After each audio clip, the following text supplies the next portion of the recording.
হলো ওই শায়েখকে কালকে প্রশ্ন করা হয়েছে আল্লাহর ওলি সম্পর্কে, মানে সরাসরি আল্লাহকে পাওয়া যাবে কিনা, আল্লাহর ওলিদের নাকি কোনো ভিত্তি নেই কোরআনে।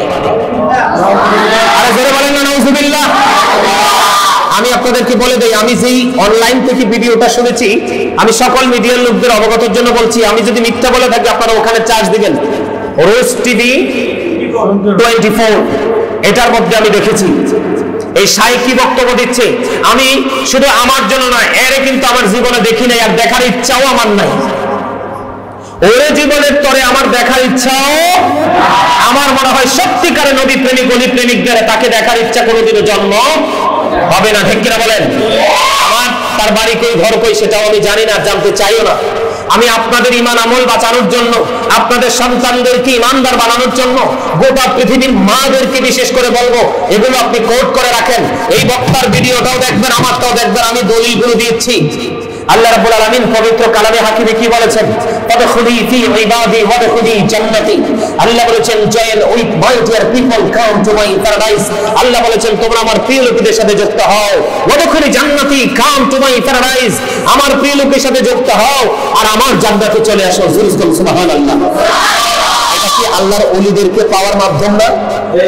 আল্লাহ পাওয়ার মাধ্যম না আল্লাহর ওলিরা? আল্লাহ ওলিদের কথা বুঝাইছে। কার কথা বুঝাইছে? আল্লাহর ওলিদের কোনো ভয় আছে? আল্লাহ কোরআনে বলেছেন আতিউল্লাহ, তোমরা আল্লাহর আনুগত্য করো, ওয়া আতিউ রাসূল, রাসূলের আনুগত্য করো, ওয়া উলিল আমরি মিনকুম, তোমাদের মধ্যকার যারা শায়েখ রয়েছে, হক্কানি আলেম, হক্কানি আল্লাহর ওলি রয়েছে, তোমরা তাদের আনুগত্য করো। কেন না? আমি एग्जांपल দিই। আপনি যদি কুমিল্লা যেতে চান তাহলে আপনার বুড়িচং থেকে কি করতে হবে? সিএনজিতে উঠতে হবে। উঠতে হবে না? কথা বলে না, উঠতে হবে কিনা? বুড়িচং থেকে সিএনজি উঠে আমরা যাবো কোথায়? কুমিল্লা শাসনগাছাতে। আমি যদি চট্টগ্রামে যাই, ওখান থেকেও সিটিতে গাড়ি আছে, ঢাকা গেলেও গাড়ি আছে, শাসনগাছা থেকে আমি চুজ করবো কোন গাড়িতে উঠবো, যেটা দিয়ে সেটা উঠবো। সিস্টেমটা এরকম না? ঠিক আমরা আল্লাহকে পাইতে চাইলে আমরা আগে রাসূলের কাছে যেতে হবে। কেন? আল্লাহ কোরআনে বলেছেন মাইয়ুতি রাসূলা ফাকাদ আল্লাহ। আপনি সামনে আসেনিও, হি হো অবিস দ্যাট সি নবিস আল্লাহ, যেই ব্যক্তি রাসূলের নির্দেশ মানলো সে যেন আল্লাহর নির্দেশ মানলো। তাহলে আল্লাহ কাকে দেখাই দিল? রাসূলকে। কাকে? কারণ এই পৃথিবীতে কোরআন আমাদেরকে আল্লাহ পড়ায় নাই, নামাজ আমাদেরকে আল্লাহ শেখায় নাই, হজ যাকাত পৃথিবীর প্র্যাকটিক্যাল যে আমল, বয়কট করো যেটা, ধারণ করো সেটা, এগুলো কেউ আল্লাহ আমাদেরকে শেখায় না। শিখাইছে কে? রাসূল। রাসূলের মাধ্যমে শিখছে কারা? সাহাবায়ে কেরাম, তাবিঈন, তাবিঈন থেকে ধরে ধরে আর এই পর্যন্ত ওলি এবং আলেমদের মাধ্যমে, বিশেষ করে বাংলাদেশে ইসলাম আসছে আল্লাহর ওলিদের উসিলায়। এই নির্লজ্জ বেহায়াগুলো একটাবার চিন্তা করে না, একটাবার ভাবে না যে আমরা কি বলছি, কি বলতেছি, আমরা কি করতেছি, একটাবার ভাবে না। বেহায়া মানুষ আমি দেখি নাই। এত লজ্জা, এদের লজ্জা বলতে নেই।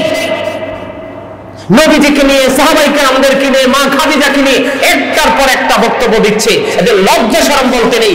এত মানুষ প্রতিবাদ করেছে, কিন্তু একটা কথাও কিন্তু যুক্তি খণ্ডন করতে পারে নাই। এখন আমরা রাসূলকে পাইতে হলে কি করতে হবে? রাসূল ওয়ালা আলেম এবং ওলিদের কাছে যেতে হবে। রাসূলের দুশমনদের কাছে গেলে আমরা রাসূল পাবো না। এই জন্য আল্লাহ কোরআনে বলেছেন আতিউল্লাহ ওয়া আতিউ রাসূল ওয়া উলিল আমরি মিনকুম। এখানে আল্লাহ কিন্তু ইয়া আইয়ুহান নাস বলে নাই, ইয়া আইয়ুহাল ইনসান বলে নাই। আল্লাহ বলেছেন ইয়া আইয়ুহাল্লাযীনা আমানু। আল্লাহ বিশ্বাসীগণকে ডাক দিয়েছেন, হে ঈমানদারগণ বলে ডাক দিয়েছেন। তার মানে যাদের ঈমান আছে তারাই বিশ্বাস করবে, শুনবে, মানবে। আর যাদের ঈমান নাই, মানে গলদ, তারা এটা মানতে পারবে না। কারণ আল্লাহ রাব্বুল আলামিন তাদেরকে বোঝার মতো, অর্জন করার মতো সেই জ্ঞান আল্লাহ তাদেরকে দেয় নাই। কথা কি বুঝতে পেরেছেন? কথা বলেন, বুঝতে পেরেছেন? আল্লাহ কি কইছে? তোমাদের মধ্যে করণীয় আমলদের অনুগত্য করো। তার মানে হক্কানি আলেমদেরকে ভালোবাসো, তাদের কাছ থেকে শিখো। তাদের কাছ থেকে যখন টেকনিক তুমি জানতে পারবা, তখনই আমল করতে পারবা। তুমি মদিনা ওয়ালা পর্যন্ত পৌঁছাতে পারবা। আর মদিনা ওয়ালা পর্যন্ত পৌঁছাইতে পারলে তুমি অত আল্লাহ পেয়ে যাবা। সুবহানাল্লাহ। আল্লাহ কি বলেছেন? সেই বলুন, ইফ ইউ ডোন্ট লাভ আল্লাহ, যদি তোমরা আল্লাহকে ভালোবেসে থাকো, ফলোনি মুহাম্মদ সাল্লাল্লাহু আলাইহি সাল্লাম, মুহাম্মদ সাল্লাল্লাহু আলাইহি সাল্লামের অনুগত হয়ে যাও, আল্লাহ উইল লাভ ইউ, আল্লাহ তোমাদেরকে ভালোবাসবে, এন্ড ফরগিভ ইউর সিনস, সমস্ত জীবনের গুনাহ মাফ করে দিবে। সুবহানাল্লাহ। আপনাদেরকে আরো বলি, আল্লাহর ওলিদের বলে কোনো ভিত্তি নাই। আল্লাহ পাইতে হলে কারো কাছে যাইতে হবে, মাধ্যমের নাকি কোনো দরকার নাই, এটার কোনো ভিত্তি নাই। আমার কাছে অবাক লাগলো, এত নির্লজ্জ মানুষ কেমন করে হয়, এত জ্ঞানহীন মানুষ কেমন করে হয়।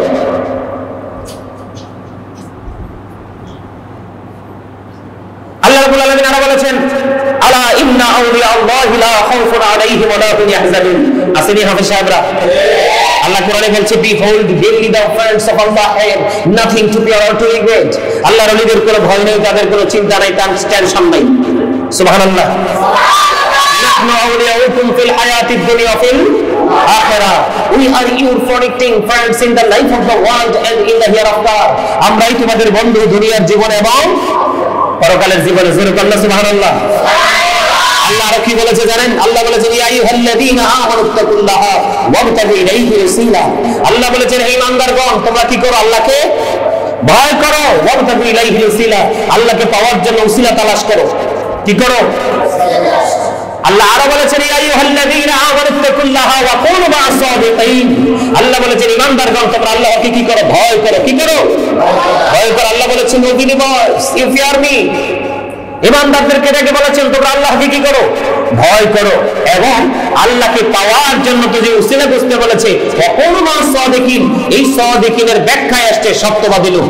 বিভিন্ন তাফসীরের কিতাবের মধ্যে আসছে।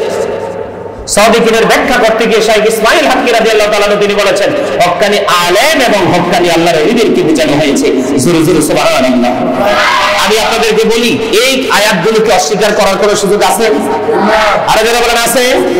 আল্লাহ হাদিস শরীফের মধ্যে আসছে, মান আদানি ওয়ালিয়ান ফাকাদ আযানতুহু বিল হারব।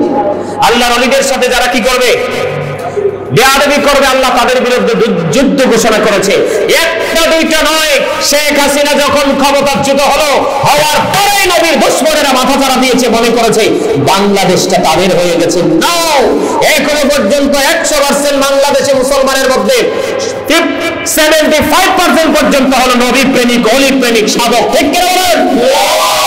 এরা তো সারা বাংলাদেশ থেকে ওই কি বলবো, কথাটা বলতে কেমন জানি লাগে, আমার আসলে মানে নবীজিকে নিয়ে যখন আল্লাহর ওলিদেরকে নিয়ে যখন বেয়াদবি করা, ওটা সহ্য করতে পারি না। আপনারা সবাই জানেন, গোটা পৃথিবীর মানুষ জানে, আমি মানে বিতর্কিত বক্তব্য দিতে আমি পছন্দ করি না, কিন্তু গঠনমূলক ভাবে সমালোচনা করতে আমি পছন্দ করি। আজকে আমি তাদের সমালোচনা এই জন্য করতেছি, কারণ তারা সত্যিকার অর্থে নবী প্রেমিক, সত্যিকার অর্থে নবীর দুশমন, ওলিদের দুশমন। ঠিক কিনা? আরো জোরে আমি আপনাদেরকে বলে রাখি, আপনারা এগুলো ব্রেইনে সাকাপ দিয়ে রাখেন। একজন মুসলমানের উপরে একজন মুসলমানের কবরের উপরে বসার চাইতে, কিসের চাইতে? একজন মুসলমানের কবরের উপরে বসার চাইতে একজন মানুষের গায়ে আগুন লাগাইয়া দেওয়া। আগুন লাগাইলে তার গায়ে জামা নিশ্চয়ই থাকে, গেঞ্জি হোক, শার্ট হোক, পাঞ্জাবি হোক, মহিলাদের শাড়ি হোক, একটা এক্সাম্পল থাকে কি থাকে না? তাকে একজন মানুষের শরীরে আগুন লাগিয়ে দিল, আগুনে তার জামাটা পুড়ে গেল, জামাটা পোড়ার পরে তার শরীরে আগুন লেগে শরীর স্কিনটা পোড়া শুরু হয়ে গেল। এটা তার জন্য অনেক উত্তম, অনেক বেটার একটা সাধারণ মুসলমানের কবরের উপরে বেয়াদবি করে বসার চাইতে। তাহলে মুসলমানের সম্মান কম না বেশি? আরো যারা বলেন কম না বেশি? তাহলে এই যে বেয়াদবগুলো মাথায় টুপি লাগিয়ে, দাড়ি লাগিয়ে, জুব্বা লাগিয়ে এই অসংখ্য 105টার উপরে মাজার ভেঙেছে।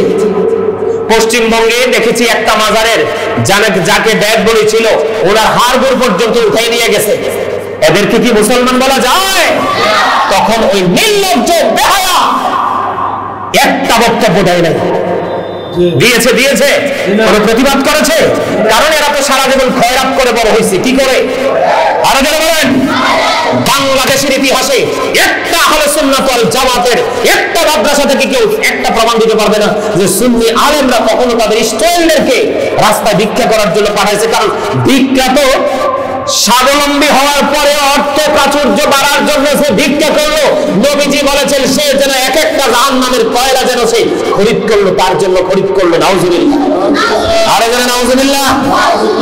ভিক্ষা করে করে খয়রাতি মোল্লা, খয়রাতি কিতাব পরে পরে মোল্লা হয়েছে, তো এই জন্য এগুলো জানে না, বুঝে না। সঠিক কিতাব পড়ার নসিব তাদের হয় নাই। 100-এর উপরে মাজার ভিত্তি নেই, সরাসরি তুমি আল্লাহ পাবা। কত বড় বিয়াদব! আল্লাহ বলতেছে রাসূলের কাছে যাও। কি করো? রাসূলের কাছে যাইতে হলে কার কাছে যেতে হবে? তোমাদের এরিয়ার মধ্যে যে হক্কানি আলেম, হক্কানি আল্লাহর ওলি আছে, তাদের কাছে যাও। তাদের কাছ থেকে রাস্তাঘাট চিনে নাও। বাড়ি বানালে ইঞ্জিনিয়ার লাগে না? অসুস্থ হলে ডাক্তার লাগে না? অস্বীকার করার কোনো সুযোগ আছে? এই দুনিয়ার ছোট্ট জিনিস যদি তুমি অস্বীকার করতে সাহস না পাও, তাহলে আল্লাহর কোরআন, আল্লাহর বিধানকে অস্বীকার করার সাহস তোমাদের কোত্থেকে আসে? কারণ তোমাদের দুনিয়াটার শেষটাও ভালো হবে না। কারণ আমরা দেখেছি ইতিপূর্বে পৃথিবী থেকে নবীর দুশমনেরা যারাই পৃথিবী থেকে বিদায় হয়েছে, লাঞ্ছিত অপমানিত হয়ে বিতাড়িত হয়েছে না? কিন্তু এরার জন্য কঠিন গজব অপেক্ষা করতেছে, মনে রাখবেন।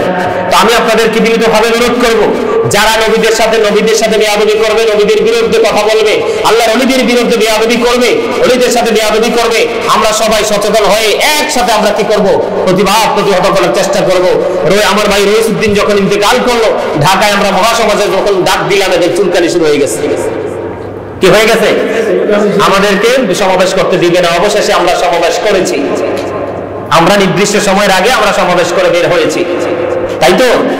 আমি আপনাদেরকে বিনীতভাবে অনুরোধ করবো, এরা গোস্তাকে রাসূল, এরা নবীর দুশমন, এদের কথা মানা যাবে না, বিশ্বাস করবে না। আর একটা কথা হলো কি, যেই কোনো কিছু বললেই বলে শিরিক, শিরিকের সংজ্ঞাই তো বুঝে না। এই আমি আপনাদেরকে বলি, একজনের কাছে গেলে যদি শিরিক হয়ে যায়, এই বোকা গাদ্দার, তাহলে তোরা পাতিলে ভাত রান্না করে খাস কেন? কথা বলে না? হ্যাঁ, তোমরা তো আল্লাহই খাওয়ায়, তো পাতিলে ভাত রান্নার দরকার কি? চুলার দরকার কি? লাকড়ির দরকার কি? আগুনের দরকার কি? কি রে, আছে কোনো দরকার আছে? লজ্জা করে না তোমাদের? কত কত অজ্ঞ হলে, কত বড় মূর্খ হলে এই কথাগুলো বলতে পারে? পৃথিবীর কোনো কিছু কি মিডিয়া ছাড়া, মাধ্যম ছাড়া হয়? কোনো কিছু কি মাধ্যম ছাড়া সম্ভব? তোমাদের তো আল্লাহ খাওয়ায়, তাহলে মাসে ধান লাগাও কেন? পুকুরে মাছ চাষ করো কেন? ঘরে গবাদি পশু পালো কেন? হ্যাঁ, আল্লাহ তো খাওয়ায়। রাস্তার মোড়ে মোড়ে মাদ্রাসার বাচ্চাদেরকে, এই অবুঝ বাচ্চাদেরকে রোদ্রের মধ্যে, বৃষ্টির মধ্যে এক জেলা থেকে আরেক জেলায় এই কি দিয়ে, কি জানি বলে, রিসিপ্ট দিয়ে রিসিপ্ট বুক দিয়ে তোমরা পাঠাই দাও কেন? তোমাদের তো আল্লাহ খাওয়া। একটা মুরব্বীরা বলতো আগে, শুনতাম আর কি, জাতে মাতাল তালে ঠিক।